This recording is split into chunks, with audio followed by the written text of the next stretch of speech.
92.7 big FM पर आप सुन रहे हैं यादों का edit box with Nilesh Mishra season 3। दोस्तों, 2 साल के बड़े खूबसूरत रिश्ते के बाद हम इस रिश्ते को और आगे बढ़ा रहे हैं नए नए रंगों के साथ। जो कहानियां मैं सुनाता हूं वो लिखी होती हैं मेरी मंडली ने। जी हाँ, एक राइटर्स की मंडली है जिसको मैं ट्रेन करता हूं, जो बम्बई और भारत के कई और हिस्सों में रहते हैं। मैं उनकी मदद करता हूं बेहतर से बेहतर कहानियां लिखने में और फिर उन्हीं कहानियों को आपके सामने पेश करता हूं। दोस्तों, आज मैं आपको सुना रहा हूं संकेत शर्मा की लिखी कहानी एक पौराणिक कथा। एक बार एक किसान था और उस किसान के 4 बेटे थे। राहुल और ज्योति ने जैसे ही दादी के मुंह से वाक्य सुना, उन दोनों बेचारों का मुंह बन गया। क्या दादी, आज फिर से वही पुरानी कहानी? थोड़ा सा नाराज होकर राहुल बोला। बेचारी दादी माँ के लिए बड़ा मुश्किल होता था 10 साल के राहुल और 8 साल की ज्योति के लिए हर रोज नई नई कहानियां लाना। और आज राहुल ज्योति के मूड को देख के लग रहा था कि वो वही पुरानी किसान वाली कहानी से मानेंगे नहीं। इसलिए दादी माँ को अपनी कहानियों के आपातकालीन कोष में से एक कहानी निकालनी पड़ी। दादी बोली, तो बच्चों, आज मैं तुमको सुनाती हूँ कई सालों पहले एक खुशहाल राज्य था देवनगर, उसकी कहानी। कहानी नई थी, दुनिया नई थी, इसलिए बच्चों की उत्सुकता बढ़ गई। तो बच्चों, बहुत साल पहले एक राज्य था देवनगर। वहां के राजा की एक बहुत ही सुंदर बेटी थी, देवकी। देवकी बड़ी हो रही थी और राजा की चिंता बढ़ती जा रही थी। राजा अपनी पुत्री देवकी का विवाह अपने राज्य के सबसे बहादुर व्यक्ति के साथ करना चाहता था। राजा चाहता तो पड़ोसी राज्य के राजकुमार से अपनी पुत्री का विवाह कर सकता था, लेकिन राजा का मानना था कि लाखों सैनिकों के बल पे अपने आप को वीर कहलाने वाले वीर नहीं, कायर होते हैं। असली वीर वो होता है जो रणभूमि में अकेला भी खड़ा हो जाए तो लाखों पे भारी पड़े। इसलिए राजा ने अपने राज्य में ऐलान करवा दिया कि जो भी कुंवारा व्यक्ति हमारे राज्य के बाहर स्थित श्वेत झरने का पानी पी के आएगा, उसका विवाह राजा की इकलौती पुत्री देवकी से कर दिया जाएगा। श्वेत झरना। पूरे देवनगर राज्य क्या, दूर दूर तक के किसी भी राज्य के किसी भी व्यक्ति में हिम्मत नहीं थी कि श्वेत झरने तक जा सके। और यहां तो शर्त थी कि उसका पानी पी के आना है। कौन अंजाम देगा इस असंभव कार्य को? पूरे राज्य में बस इसी बात की चर्चा थी।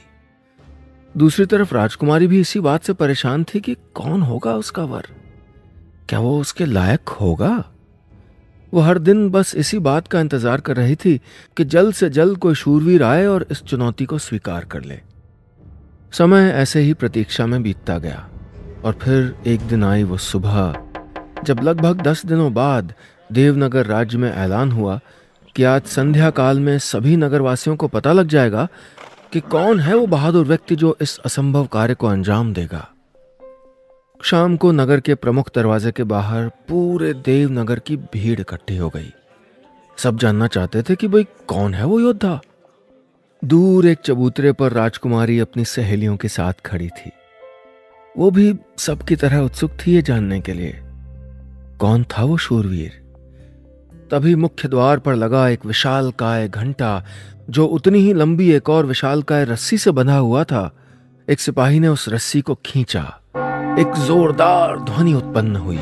इसका अर्थ था कि देवनगर के राजा प्रजा को संबोधित करने आने वाले थे। जैसे ही राजा आए, चारों तरफ से जय जयकार की आवाजें आने लगी। बिना विलंब के राजा ने ऐलान किया कि हमारे नगर के जिस व्यक्ति ने श्वेत झरने का पानी पीने की चुनौती स्वीकार की है, उसका नाम है अंशुमत। यदि अंशुमत यह कार्य कर लेता है तो हम अपनी पुत्री का विवाह सहर्ष इसी से कर देंगे। पूरी प्रजा जानना चाहती थी कि कौन है ये अंशुमत। 92.7 बिग एफएम पर आप सुन रहे हैं यादों का edit box with Nilesh Mishra season 3। दोस्तों, आज मैं आपको सुना रहा हूं मेरी मंडली के सदस्य संकेत शर्मा की लिखी कहानी एक पौराणिक कथा। आज की कहानी में अब तक आपने सुना कि दादी अपने पोते और पोती राहुल और ज्योति को एक कहानी सुना रही हैं देवनगर नाम के खुशहाल राज्य की, जहां पर राजा ने ऐलान किया है कि वो अपनी बेटी की शादी उस वीर से करेंगे जो शहर के बाहर श्वेत झरने का पानी पी के आएगा। अब एक व्यक्ति ने यह बीड़ा उठाया है और उसका नाम है अंशुमत। अब आगे। उसके बाद क्या हुआ दादी? राहुल और ज्योति एक साथ उत्सुकता से बोले। अंशुमत दिखता कैसा था? राहुल ने पूछा। बताती हूं, मुस्कुराती हुई दादी ने शॉल को चारों तरफ लपेट लिया। सारी प्रजा की दृष्टि अंशुमत की ओर थी। एक सुंदर कद काठी वाला नौजवान था अंशुमत। वो जैसे ही ऊंचे मंच पे खड़े राजा के निकट पहुंचा, दूर खड़ी राजकुमारी ने चोर नजर से उसको देखा। कहते हैं प्रेम के लिए बस एक नजर ही काफी होती है। ऐसा ही हुआ राजकुमारी के साथ। उसने मन ही मन अंशुमत को अपना मान लिया। अंशुमत जाएगा और श्वेत झरने का पानी पी के आएगा, राजा ने ऐलान किया। अंशुमत ने राजा का आशीर्वाद लिया और जुट गया इस असंभव यात्रा की तैयारी में।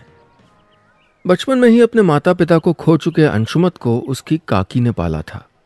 अंशुमत के माता पिता कौन थे, ये बात ना अंशुमत ने कभी जाननी चाही और ना उसने कभी काकी से पूछा। जब होश संभाला तो अंशुमत ने गुरुकुल जाकर अपनी शिक्षा दीक्षा पूरी की और वहीं पर उसने सीखे जासूसी के गुर। अंशुमत देवनगर का प्रसिद्ध गुप्तचर भी था, इसलिए गुप्तचर यानी जासूस होने के नाते उसके अधिक दोस्त नहीं थे सिवाय उत्क्रोश के। उत्क्रोश था देवनगर का सबसे वीर बाज और अंशुमत का परम मित्र। बचपन में गुरुकुल के पास घायल अवस्था में उत्क्रोश अंशुमत को मिला था। अंशुमत ने उसका इलाज किया और उस दिन से आज तक वो अंशुमत का परम मित्र है। काकी का आशीर्वाद लेके दोनों निकल पड़े श्वेत झरने की यात्रा पर।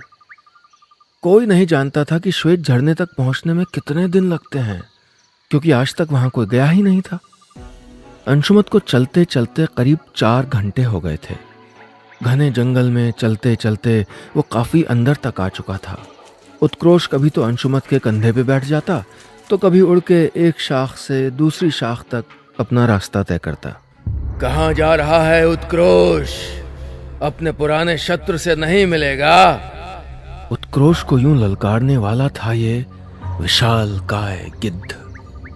इसी गिद्ध ने बचपन में उत्क्रोश के पंख पे हमला करके उसको घायल किया था। अपने काले काले पंखों से पूरे जंगल को ढक लेने वाला यह गिद्ध उत्क्रोश को युद्ध के लिए ललकार रहा था। आज युद्ध का उचित समय नहीं है गिद्ध, उत्क्रोश क्रोध में गरजा। आज मैं अपने मित्र के साथ एक महत्वपूर्ण कार्य के लिए जा रहा हूं, लेकिन मैं वचन देता हूं कि लौट के इस युद्ध का अंत करूंगा। शुरू तुमने किया था गिद्ध, लेकिन अंत ये बाज करेगा। डर गया तू उत्क्रोश कायर? बचपन में तेरे पंख काटे थे मैंने, और आज तुझे और तेरे इस मनुष्य रूपी मित्र को भी अपना भोजन बनाऊंगा। ये युद्ध मेरे और तुम्हारे बीच का है गिद्ध, मेरे मित्र को इसमें बीच में मत लाओ, उत्क्रोश ने कहा। कैसी बात कर रहे हो उत्क्रोश? तुम्हारा शत्रु मेरा शत्रु, हम मिलकर इस पापी का अंत करेंगे, कहता हुआ अंशुमत आगे बढ़ गया। आज ये घना जंगल एक भयंकर युद्ध का साक्षी बनने जा रहा था। 92.7 बिग एफएम पर आप सुन रहे हैं यादों का edit box with Nilesh Mishra season 3। दोस्तों, आज मैं आपको सुना रहा हूं अपनी मंडली के सदस्य संकेत शर्मा की लिखी कहानी एक पौराणिक कथा। आज की कहानी में अब तक आपने सुना कि दादी राहुल और ज्योति को एक कहानी सुना रही है कि अंशुमत श्वेत झरने का पानी पीने अपने मित्र उत्क्रोश, जो कि एक बाज है, उसके साथ निकल पड़ता है। रास्ते में उन दोनों की भेंट उत्क्रोश के पुराने शत्रु एक विशाल काय गिद्ध से हो जाती है। अब आगे। दादी, क्या हुआ उस गिद्ध का फिर? क्या उत्क्रोश और अंशुमत ने उसे मार दिया? बच्चे जानने के लिए उत्सुक थे और दादी मुस्कुरा रही थी। बताती हूं। उसके बाद उत्क्रोश और उस गिद्ध में लड़ाई शुरू हो गई। दक्षिण दिशा से अपने पंख फड़फड़ाते हुए गिद्ध ने उत्क्रोश पे धावा बोल दिया। गिद्ध ने उत्क्रोश के पंखों पे उसी स्थान पे हमला किया जहां बचपन में किया था, लेकिन अब उत्क्रोश भी बलशाली बन चुका था। गिद्ध के हमले से बचते हुए वो तुरंत मुड़ा और अपनी चोंच गिद्ध की पीठ में घोंप दी। लेकिन गिद्ध भी गिद्ध था, वार का जवाब दुगनी शक्ति से देना उसे भी आता था, लेकिन अपने बल के अहम में गिद्ध भूल गया था कि युद्ध केवल शारीरिक बल से नहीं, मानसिक बल और बुद्धि से भी लड़े जाते हैं। उत्क्रोश तेजी से उड़ता हुआ 2 शाखों के बीच से निकल गया, लेकिन उसका पीछा करते हुए उस गिद्ध के पंख उन शाखों के बीच फंस गए। वो इतनी बुरी तरह फंस गया कि न तो आगे निकल पाया और न पीछे जा पाया। उत्क्रोश को तो बस इसी पल की प्रतीक्षा थी। उसने तुरंत गिद्ध पे हमला बोल दिया। उसे छोड़ दो उत्क्रोश, नीचे से अंशुमत चिल्लाया। यदि तुम उसका वध करते हो और उसको हानि पहुंचाते हो तो तुम में और उसमें क्या अंतर रह जाएगा? उसे उसके हाल पे छोड़ दो मित्र। उत्क्रोश ने अपने मित्र की बात मान ली और घायल गिद्ध को जीवन दान देके आगे बढ़ चला। अंशुमत तो जल्द से जल्द श्वेत झरने तक पहुंचना चाहता था। हर एक कदम के साथ घना जंगल और घना होता जा रहा था। सूरज छिपने वाला था। अंशुमन और उत्क्रोश दोनों को प्यास लग रही थी। अब उन्हें रात के ठहरने और उससे पहले पानी पीने का इंतजाम करना था। अंशुमत, यहां से दक्षिण दिशा में एक सरोवर है, चलो वहां चलते हैं, पानी भी पी लेंगे और रात्रि को विश्राम भी कर लेंगे, उत्क्रोश अंशुमत से बोला। अंशुमत को उत्क्रोश का यह विचार उचित लगा। वो दोनों सरोवर की ओर बढ़ चले। चंद्रमा भी मानो एक एक कदम आसमान में बढ़ा रहा था। कुछ ही क्षणों में दोनों सरोवर के निकट पहुंच गए। दोनों ने पानी पिया और वहीं पे विश्राम करने लग गए। लेकिन बच्चों, प्रेम का रास्ता इतना आसान नहीं होता। दादी ध्यानपूर्वक कहानी सुनते हुए राहुल और ज्योति से बोली। तो क्या दादी, प्रेम का रास्ता हमारे स्कूल के रास्ते जितना मुश्किल होता है? ज्योति ने पूछा। ये सुन के दादी हंस पड़ी और आगे की कहानी सुनाने लगी। अगली सुबह जब अंशुमत और उत्क्रोश अपनी नींद से जागे तो वो वहां नहीं थे जहां रात्रि में सोए थे। उन दोनों ने प्रातः काल उठते ही खुद को एक मोटी सी रस्सी के एक जाल में फंसा पाया। यह सब क्या है अंशुमत? यह कैसी विपत्ति है? उत्क्रोश ने पूछा। मैं भी वही जानने का प्रयास कर रहा हूं उत्क्रोश। ऐसा प्रतीत होता है मानो किसी ने रात्रि में हमें सोते हुए मूर्छित करके हमारे साथ ऐसा किया। किसने किया है यह दुस्साहस? एक बार सामने आओ, अंशुमत चिल्लाया। ये लो, आ गए हम तुम्हारे सामने अंशुमत। हमने किया है दुस्साहस। 92.7 बिग एफएम पर आप सुन रहे हैं यादों का edit box with Nilesh Mishra season 3। दोस्तों, आज मैं आपको सुना रहा हूं अपनी मंडली के सदस्य संकेत शर्मा की लिखी कहानी, एक पौराणिक कथा। आज की कहानी में अब तक आपने सुना कि दादी ने राहुल और ज्योति को बताया कि अंशुमत और उत्क्रोश को श्वेत झरने के मार्ग में एक गिद्ध मिला जिसे उत्क्रोश ने जीवन दान दे दिया। लेकिन रात को जब वो सरोवर किनारे सोए थे तो उनको किसी ने रस्सी के जाल में फंसा लिया। अब आगे। क्या परी गौतमी है? अंशुमत ने सामने खड़ी उस सुंदर स्त्री को देखते ही पूछा। एक अनजान द्वारा स्वयं का नाम लिए जाने पर परी गौतमी आश्चर्यचकित थी। ए युवक, कौन हो तुम और मुझको कैसे जानते हो? परी गौतमी, मैंने और विक्रम ने एक ही गुरुकुल में शिक्षा दीक्षा ली थी। विक्रम का नाम सुनते ही परी गौतमी के मुख पर अलग ही भाव आ गए। दरअसल विक्रम और गौतमी प्रेमी प्रेमिका थे, लेकिन एक असाधारण बीमारी के चलते विक्रम काल का ग्रास बन गया। विक्रम की अकाल मृत्यु ने गौतमी को इतना निराश कर दिया कि वो एकांत में जाके प्रभु की भक्ति में लीन हो गई और गौतमी से परी गौतमी बन गई। तुम यहां क्या कर रहे हो अंशुमत? परी गौतमी ने पूछा। अंशुमत ने पूरी कहानी सुनाई तो परी गौतमी ने अंशुमत को उसकी प्रेम को पाने की यात्रा के लिए शुभकामनाएं दी और साथ ही अंशुमत और उत्क्रोश को दैवीय जल भी पिलाया। दैवीय जल पीने से अंशुमत और उत्क्रोश अगले 10 दिनों तक बिना जल के रह सकते थे।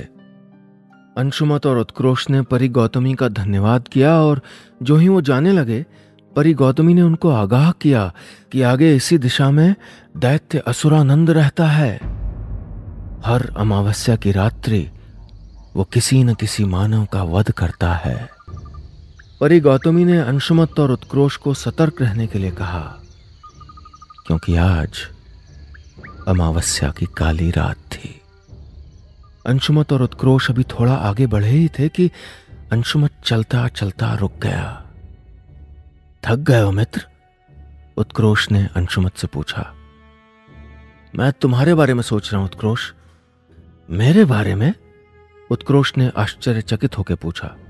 मैं चाहता हूं तुम यहीं से वापस चले जाओ। मैं अपने साथ तुम्हें भी मृत्यु को अर्पित नहीं करना चाहता। मित्रता भाग जाने में नहीं, साथ देने में होती है अंशुमत, उत्क्रोश बोला। और मैं कैसे भूल जाऊं कि तुमने मुझ घायल को जीवन दान दिया था, वरना मेरी मृत्यु तो उसी दिन हो गई थी जिस दिन उस गिद्ध ने मेरे पंखों पे हमला करके मुझे मूर्छित कर दिया था। अगर तुम्हारा साथ देते देते मैं मृत्यु को भी पा जाऊंगा तो मुझे उस बात का कोई दुख नहीं होगा। मैं समझूंगा मित्र के लिए एक जन्म और लिया था और उस जन्म में मेरा कार्य यहीं तक था। परंतु उत्क्रोश, ये समय व्यर्थ गंवाने का नहीं है अंशुमत, उत्क्रोश ने बीच में ही उसको रोक लिया। ये समय आगे बढ़ के अपने प्रेम को जीतने का है। अंशुमत ने उत्क्रोश को गले लगा लिया। अब दोनों आगे बढ़ रहे थे बिना डर के। बस ये बोल के राहुल और ज्योति की दादी खामोश सी हो गई। राहुल और ज्योति ने एक दूसरे को देखा। दादी उठो ना दादी, फिर क्या हुआ उत्क्रोश और अंशुमत का, बताओ ना, ज्योति ने पूछा। दादी ने चश्मा उतारा, आंखें मसली, पानी के 2 घूंट पिए और बोली, तो सुनो फिर आगे की कहानी। 92.7 बिग एफएम पर आप सुन रहे हैं यादों का edit box with Nilesh Mishra, season 3। दोस्तों, आज मैं आपको सुना रहा हूं अपनी मंडली के सदस्य संकेत शर्मा की लिखी कहानी, एक पौराणिक कथा। आज की कहानी में अब तक आपने सुना कि दादी राहुल और ज्योति को अंशुमत की प्रेम कहानी सुना रही हैं, जो उत्क्रोश के साथ श्वेत झरने का पानी पीने निकला है। मुश्किलों को पार करते हुए उनका सामना परी गौतमी से हो जाता है। वो उनकी मदद करती हैं और उन्हें दैवीय पानी पिलाती हैं। अब आगे। अंशुमत और उत्क्रोश एक दूसरे का मनोबल बढ़ाते हुए अपने मार्ग पे चले जा रहे थे। लेकिन वो कहते हैं ना कि कठिनाई कभी बता के नहीं आती। चलते चलते रात हो चुकी थी और ये रात थी अमावस्या की रात।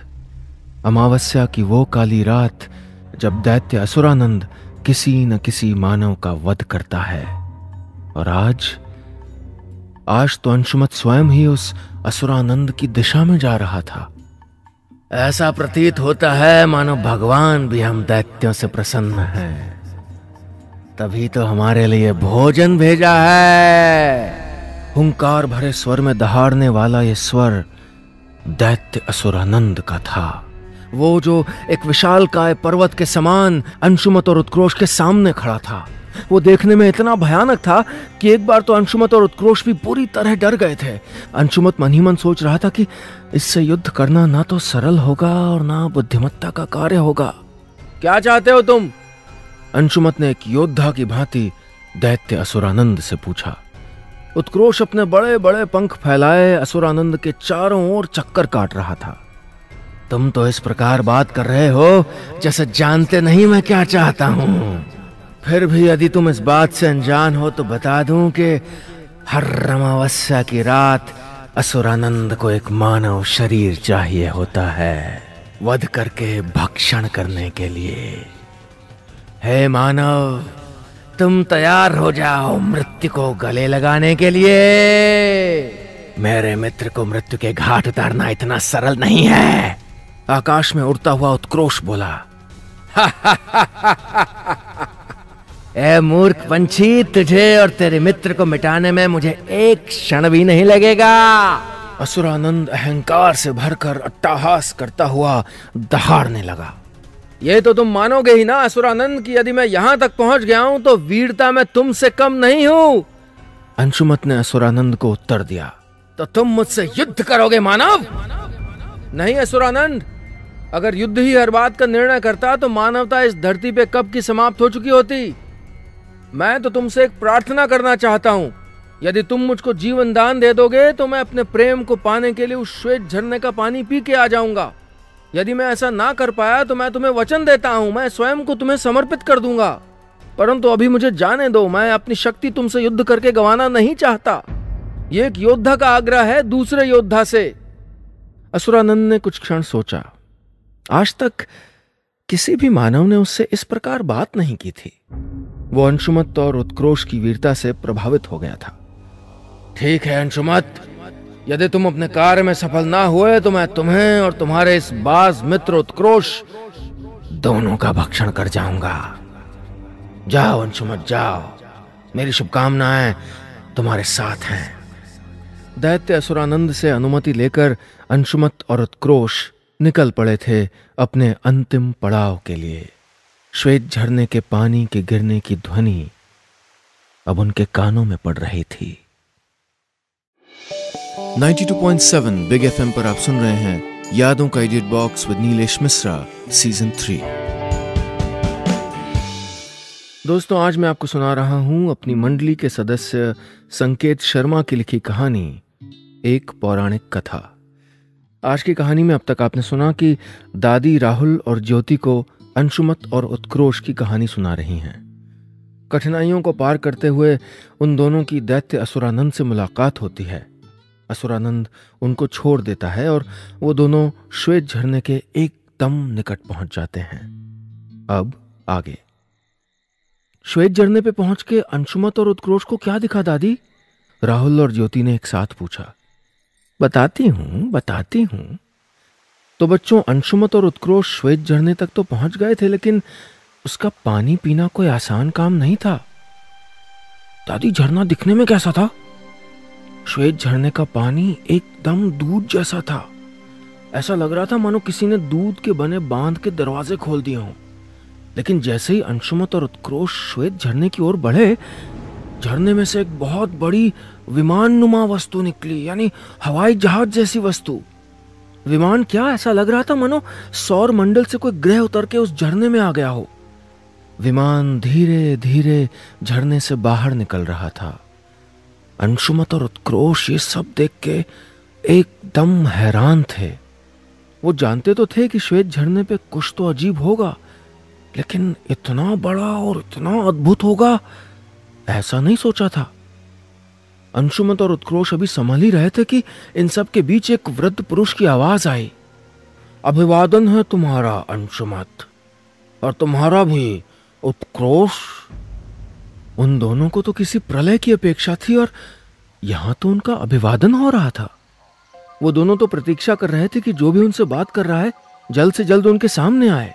और तभी अगले ही क्षण दोनों की प्रतीक्षा को पूर्ण विराम लग गया जब उस विमान में से मुकुट पहने एक वृद्ध बाहर निकले। मैं ही हूं श्वेत झरना अंशुमत, और मैं भली भांति जानता हूं तुम्हारे यहां आने का प्रयोजन।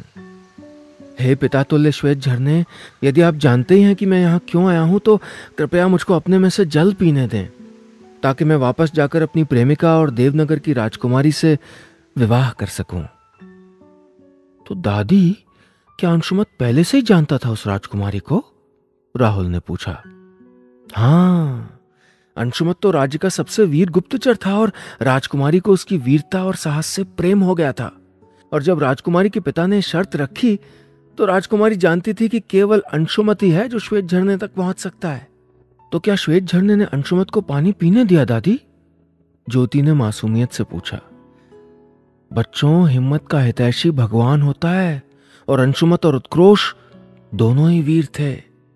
दरअसल बच्चों, श्वेत झरना तो एक पवित्र स्थल था। हाँ, उसके मार्ग में कठिनाइयां भरी हुई थीं।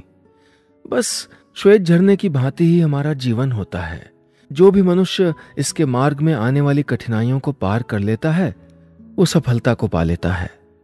अंशुमत ने पानी भी पिया, श्वेत झरने का आशीर्वाद भी लिया और वापस देवनगर जाकर राजकुमारी के साथ विवाह भी किया। तो राहुल और ज्योति, आज की कहानी से तुम्हें क्या शिक्षा मिली? दादी ने पूछा।